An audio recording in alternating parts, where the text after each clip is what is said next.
अस्सलाम वालेकुम students, hopefully आप सब लोग खैरियत से होंगे। आज के इस वीडियो लेक्चर के अंदर आप लोगों के साथ 2026 के पेपर पैटर्न के अकॉर्डिंग पाकिस्तान एयरफोर्स में आप लोगों ने किसी भी पोस्ट के लिए अप्लाई किया है तो ये आज का वीडियो लेक्चर आप लोगों के लिए इंतहाई मुफीद होने वाला है। So let's started our today video lecture. इंतहाई इंपॉर्टेंट वीडियो लेक्चर से इसलिए वीडियो लेक्चर्स के अंदर आप लोगों के साथ में खासकर मैथमेटिक्स के, फिजिक्स के, वर्बल, नॉन वर्बल, कंप्लीट आप लोगों के पर्सनैलिटी टेस्ट के भी क्वेश्चन इंशाल्लाह आपके साथ शेयर करने वाला हूँ। इंतहाई इंपॉर्टेंट वीडियो लेक्चर से आप लोगों ने आखिर तक इसमें हर चीज़ को समझना है। वीडियो देखने का मकसद ये होता है कि हर क्वेश्चन को आप लोग समझें, उसका कंसेप्ट समझें। अगर उस तरह का कोई और क्वेश्चन आपके पेपर के अंदर आए तो आप लोग इस काबिल हो जाएं कि आप लोग उसको अटेम्प्ट कर पाएँ। ओके, क्वेश्चन नंबर 1 है हमारे पास, 9x³ plus 4 is equal to how much if x is 2, x is equal to 2। कह रहा है कि 9x की पावर 3। अब यहाँ पर कह रहा है कि अगर x की वैल्यू यहाँ पर 2 हो तो हमारे पास जो x का आंसर है वो हमारे पास क्या आएगा, ये वाला जो x है। ओके, अगर अभी तक आप लोगों ने वीडियो को लाइक नहीं किया है तो प्लीज़ वीडियो को लाइक कर दें। चैनल पर अगर न्यू आए हैं तो प्लीज़ चैनल को सब्सक्राइब कर दें, साथ बेल आइकन के बटन को नोटिफिकेशन ऑल कर दें ताकि आने वाली नेक्स्ट वीडियो की अपडेट सबसे पहले आप लोगों तक पहुंचती रहे। कोई स्टूडेंट अगर हमसे तैयारी करना चाहते हो तो हमारे दिए गए नंबर पर व्हाट्सएप पर हमसे रब्ता कर सकता है। According to pattern test preparation करवाएंगे विद गारंटेड, इंशाल्लाह आपका टेस्ट क्लियर होगा। ठीक है, बाकी अगर इस क्वेश्चन को अगर हम हल करें, सबसे पहले हमारे पास है 9 को अपनी जगह लिखा। एक्स की वैल्यू लोगों ने हमें दे दी कि ऑलरेडी एक्स की क्या वैल्यू है, 2 वैल्यू है। एक्स की वैल्यू 2 और 2 के ऊपर यहाँ पर पावर है 3। ठीक है, पावर 3 है तो उसके बाद हम कर लेंगे +4। ओके, अब यहाँ पर क्या हो जाएगा, सबसे पहले 2 को 3 टाइम मल्टीप्लाई करना है। 2 2 ज़ार 4, 4 2 ज़ार 8। ठीक है, यहाँ पर 9 इधर आ जाएगा। अगर इसको 2 को 3 टाइम मल्टीप्लाई करें तो ये हमारे पास 8 आ जाता है। आप लोग ऐसे देख लें, 2 2 ज़ार 4, 4 2 ज़ार 8, तो यहाँ पर हमारे पास आ जाएगा 8, सिंपल इज दैट। +4 हमारे पास आ जाएगा। अब यहाँ पर 9 8 ज़ार 72, नॉट है 72 जमा 4 76, 76 हमारे पास इसका क्या आ जाएगा, आंसर आ जाएगा। ठीक है, नॉट है 72 जमा 4 76, तो इसको हम कहेंगे 9 8 72 +4 76 हमारे पास इसका करेक्ट आंसर आ जाएगा। ये वाला आपके पास करेक्ट आंसर होगा। अगर इस तरह का कोई क्वेश्चन भी आए तो आप लोग इस काबिल हो जाएं कि इस तरह के क्वेश्चनों को आप लोग सोल्व कर लें। ओके, बाकी ये सिंपल लॉ के क्वेश्चन ज़्यादा आते हैं आप लोग के पेपर के अंदर पाकिस्तान एयरफोर्स के अंदर। ठीक है, सिंपल लॉ के जो क्वेश्चंस होते हैं इसमें ये वाली आप लोगों ने वैल्यू फाइंड आउट करनी होती है। अब यहाँ पर आपने फाइंड आउट करना होता है असल में एक्स।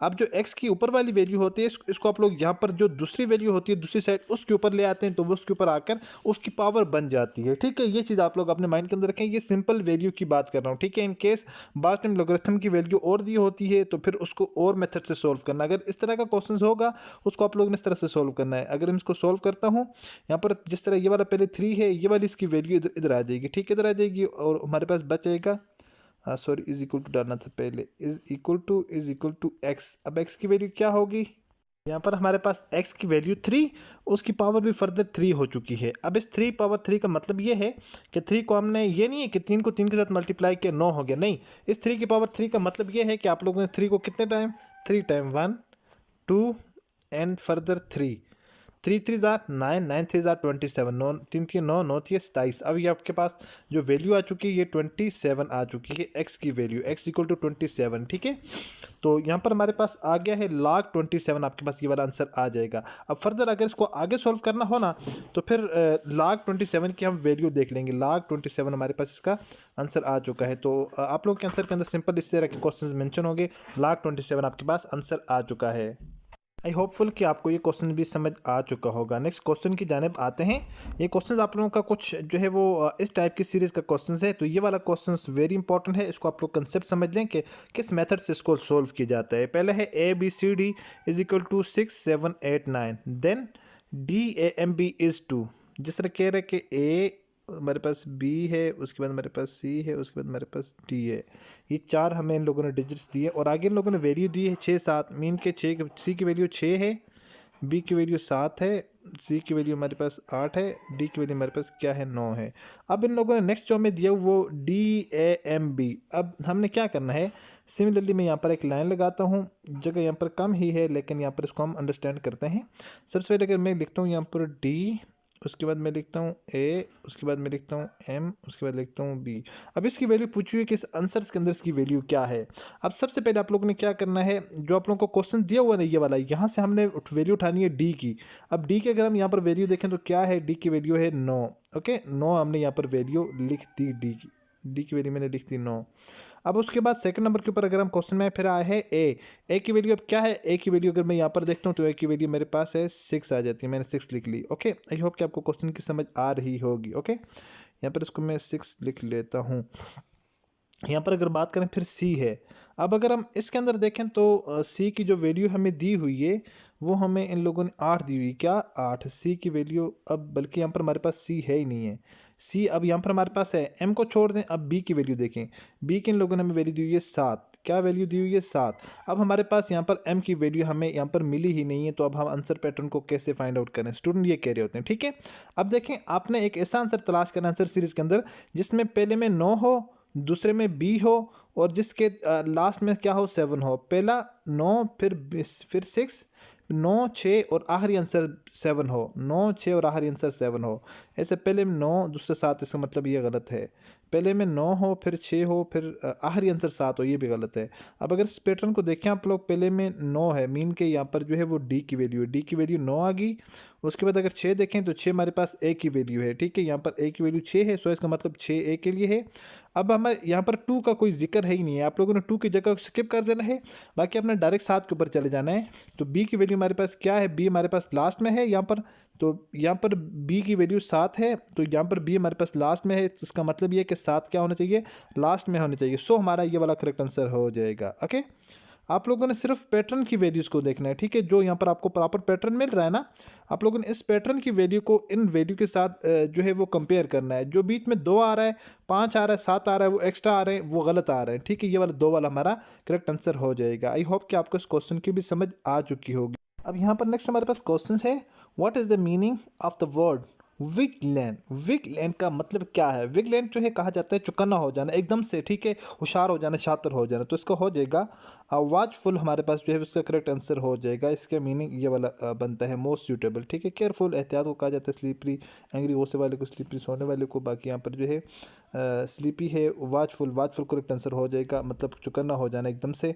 अवेयर हो जाना। ओके, नेक्स्ट हमारे पास क्वेश्चन है, what is the meaning of the word narrate. Narrate का क्या मतलब है, आप लोगों ने अपना इंग्लिश का जो है वो आप लोगों ने बुक को रीड आउट किया होगा, उसमें आप लोग जो है वो उसमें एक नरेट होता है। ठीक है, नरेशंस होती है। नरेट मीन के टू टेल ए स्टोरी, किसी भी जो वो स्टोरी होती है, जो नज़म होती है, उसको एक्सप्लेन किया जाता है। टू टेल स्टोरी, स्टोरी बताने को नरेट कहा जाता है। वेरी इंपॉर्टेंट है। To write a poem, to sing a song, to draw a picture. ठीक है, आप लोगों का सारे का सारा रॉन्ग हो जाएगा। नेक्स्ट क्वेश्चन है, which of the following sentence is the present tense. आप लोगों ने मुझे बताना है कि इसमें प्रेजेंट टेंस कौन सा है। प्रेजेंट जो भी मौजूदा हो, पास्ट जो गुजर चुका हो, फ्यूचर जो आने वाला हो। I went to school yesterday, कल मैं स्कूल गया था, ये गुजरे हुए दिन की बात कर रहा है कि कल मैं स्कूल गया था, क्या ये प्रेजेंट है। उसके बाद ये है, I go to school every day, मैं हर रोज़ स्कूल जाता हूँ, मैं हर रोज़ स्कूल जाता हूँ, क्या ये प्रेजेंट है। उसके बाद ये वाला है, I will go to school tomorrow, मैं कल स्कूल जाऊँगा, मैं कल स्कूल जाऊँगा। I have gone to school already, मैं ऑलरेडी स्कूल गया हूँ। अब आप लोगों ने मुझे बताना है यहाँ पर ऑप्शन ए, ये क्वेश्चन नंबर 8 है। ठीक है, क्वेश्चन नंबर 8 का आप लोगों ने मुझे आंसर बताना है। प्रेजेंट टेंस कौन सा है, I go to school every day ये है, I want to school every day, I will go to school tomorrow, तो ये आप लोगों ने मुझे बताना है option number A B C D. Present की बात हो रही है, मौजूदा। ठीक है, आप लोगों ने मुझे बताना है इसमें करेक्ट आंसर कौन सा है। ओके, उसके नेक्स्ट हमारे पास क्वेश्चन है students, which of the following word is plural noun. एक होता है सिंगुलर नाउन, एक होता है प्लूरल नाउन। सिंगुलर मतलब वाहिद चीज़, ठीक है, जो एक अकेली चीज़ हो, तो और जो प्लूरल होता है, प्लूरल उसकी जम होती है। जब ई या ई एस का हम इजाफा करते हैं वो हमारे पास प्लूरल फॉर्म बन जाती है। ठीक है, सो अगर हम बात करें यहाँ पर बुक अगर देखें, बुक हमारे पास क्या है, सिंगल चीज़ है, वाहिद है, सिर्फ बुक हमारे पास सिंगुलर है। बुक्स की अगर बात करें तो ये हमारे पास क्या है, प्लूरल फॉर्म है उसी बुक की। बुक का मतलब किताब, बुक्स का मतलब बहुत सारी किताबें। चेयर को अगर देखें, चेयर सिंगल फॉर्म है, चेयर्स अगर लग जाते तो हमारे पास प्लूरल फॉर्म होती, तो ये भी हमारे पास सिंगुलर फॉर्म है। टेबल उसके बाद अगर ये भी सिंगुलर फॉर्म है, अगर इसकी प्लूरल फॉर्म होती है टेबल्स ई एस का हम यहाँ पर क्या करते हैं, इजाफा करते हैं। नेक्स्ट क्वेश्चन है एवरेज ऑफ फर्स्ट 10 नंबर, पहले 10 जो नंबर हैं उनकी आप लोगों ने एवरेज फाइंड आउट करनी है। अच्छा, एवरेज फाइंड आउट करने का एवरेज या मीन का क्वेश्चन आएगा पेपर में, लाजमी आएगा, तो आप लोगों ने कैसे फाइंड आउट करनी है।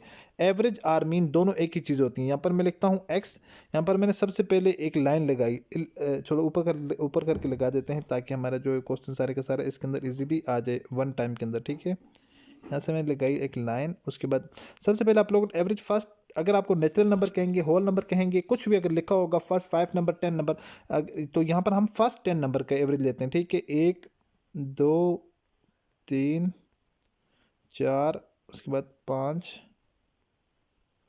उसके बाद यहाँ पर 6, उसके बाद यहाँ पर 7, उसके बाद यहाँ पर 8, ठीक है। यहाँ पर 8 ही असम आए हैं तो हम यही लिखते हैं। मैं आपको समझाने के लिए, जो मकसद है यहाँ पर डिस्कस करना वो समझाना है। यहाँ पर सबसे पहले अगर आप लोग देखें तो यहाँ पर कितने गिनते जाए मेरे साथ, 1, उसके बाद 2, टोटल लेटर कितने, 1 से 8 तक गिने, जाहिर सी बात 8 ही होंगे, लेकिन आप लोगों को एक मेथड बता दूँ, इस मेथड को आप लोगों ने फॉलो करना है। 2 3 4, पहले गिनना है सबको, 5 6 7 8। अब जितने भी टोटल नंबर डिजिट्स होंगे ऊपर आप लोगों ने लिखे होंगे, उसको आप लोगों ने कर देना, उसके साथ डिवाइड कर देना है। ओके, ये 8 तक आप लोगों ने कर दिया इसको डिवाइड। अब इनको करना है जमा, ऊपर वालों को जमा करना है। 1 और 2 3, 3 और 3 6, 6 और 4 10, 10 और 5 15, 15 और 6 21, 21 और 7 28, 28 और 10 38 में से 2 निकाले तुम्हारे पास आ जाएगा 36। कितना आ जाएगा, 36 डिवाइडेड बाई 8, ठीक है जी। हम करें 4 दूने 8, 18 दूने 36 आ जाएगा, ठीक है। 17 दूने 34, 18 36, फिर 2 दूने 4, 9 दूने 18, हमारे पास आ जाएगा 9 डिवाइडेड बाई 2। अब 9 को 2 के ऊपर डिवाइड करेंगे तो हमारे पास आ जाएगा 4 1 ज़ार 4, 4 2 ज़ार 8 पॉइंट, हमारे पास आ जाएगा एक उधर बच जाएगा 5 2 ज़ार 4.5 तकरीबन, ठीक है। एक्स की जो हमारे पास एग्जैक्ट वैल्यू आ जाएगी, एक्स इज इक्वल टू 4.5, हमारे पास इसका करेक्ट आंसर आ जाएगा। ओके स्टूडेंट, मैं भी हो सकता है ऊपर नीचे हो गया हो कैलकुलेशंस के अंदर, पर जो सिंपल जो मेथड है वो आप लोगों ने ये फॉलो करना है। टोटल नंबर ऑफ ऑब्जर्वेशन जितनी भी होंगी, टोटल नंबर डिजिट्स जितने भी होंगे, उन सारों को आप लोगों ने क्या करना है, ऊपर लिख देना है, इस तरह लाइन लगा के ऊपर लिख देना है, डिवाइडेड बाई जो टोटल नंबर होंगे उनको करना है, पीछे आप लोगों ने एक्स डालना है, उसके बाद आपके पास एक्स की वैल्यू निकल कर आ जाएगी। उसके नेक्स्ट हमारे पास क्वेश्चन है, what is the unit of force in SI system. SI system के अंदर फोर्स की क्या यूनिट है, न्यूटन, क्या न्यूटन है, किलोग्राम है, मीटर है, सेकंड है, ये भी आप लोगों ने मुझे बताना है। क्वेश्चन नंबर 10, ये आप लोगों के लिए 2 टास्क के क्वेश्चन हैं, बताना है कि इसका आंसर आप लोगों के पास क्या आ रहा है। नेक्स्ट जो हमारे पास क्वेश्चन है, what is the relationship between voltage, current and resistance. Voltage, current and resistance का आपस में रिलेशनशिप क्या है, तो इनका आपस में जो रिलेशनशिप है V is equal to I R, ठीक है। वोल्टेज इज इक्वल टू, यहाँ पर हमारे पास आई हमारे पास क्या है, आर हमारे पास रेजिस्टेंस है, आई हमारे पास क्या हो जाएगा, करंट हो जाएगा। इनका आपस में ये रिलेशन आ जाता है। ओके स्टूडेंट्स, यहाँ पर आप लोग देख लेंगे कुछ स्टूडेंट के पास्ट एक्सपीरियंस के क्वेश्चंस भी हैं, ये सारे के सारे आप लोग देख लें, आप लोगों के लिए वेरी वेरी इंपॉर्टेंट है, ठीक है।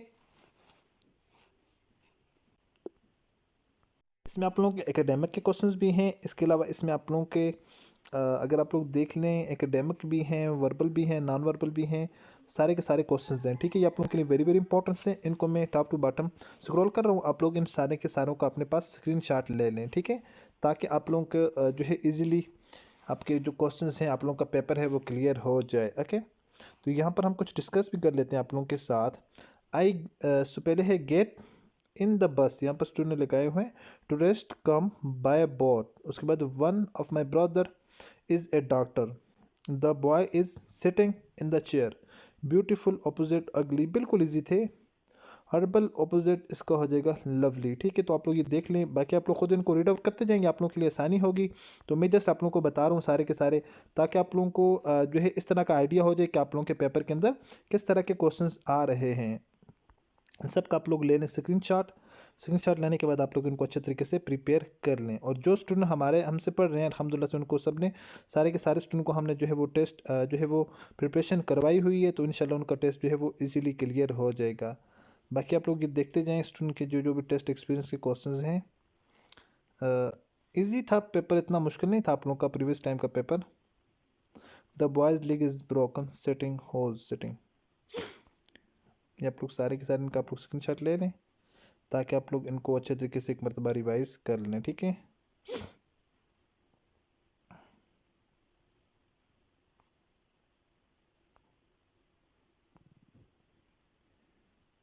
होपफुली स्टूडेंट की सारी चीज़ें जो मैंने आपके साथ डिस्कस की आपको समझ आ चुकी होंगी। फर्दर अगर किसी स्टूडेंट को कोई चीज़ समझ ना आई हो तो आप लोग डिस्क्रिप्शन में जो है वो कमेंट बॉक्स के अंदर आप लोग कमेंट्स कर दें, देन इंशाल्लाह मैं आपके साथ उसकी फर्दर डिटेल शेयर कर दूंगा। ये मैथमेटिक्स के क्वेश्चन देख लें, S = 1 2 3 4 इज़ कॉल्ड खाली जा सेट, उसको नेचुरल सेट कहा जाता है। ठीक है, नेचुरल नंबर का सेट जो एक से स्टार्ट होता है उसको नेचुरल नंबर का कहा जाता है। तो बाकी आप लोग इन सारे के सारे को देख लें। होपफुली सारी की सारी चीज़ें आपको समझ आ चुकी होंगी। मिलते हैं नेक्स्ट वीडियो में, तब तक के लिए अल्लाह हाफिज़।